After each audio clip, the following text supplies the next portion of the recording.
एक घना जंगल था जहां रात होते ही अजीब सी आवाजें गूंजती थीं।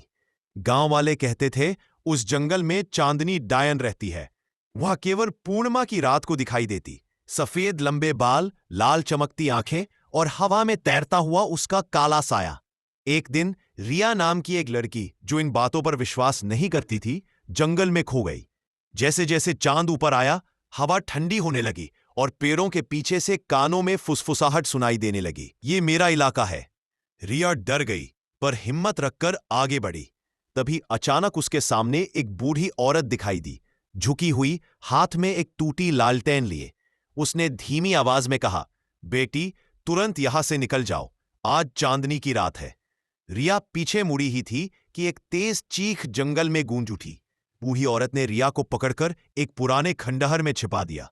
उसी पल पेड़ों के बीच से चांदनी डायन उतरती हुई दिखी, हवा में तैरती हुई। उसके पैरों के नीचे जमीन तक नहीं थी। डायन ने चारों ओर तलाश की, पर रिया को नहीं पा सकी।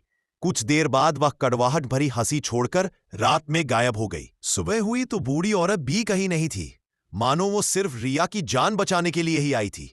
गांव लौटकर रिया को पता चला कि सालों पहले एक औरत इसी जंगल में मरी थी और वही चांदनी डायन बनकर भटकती है।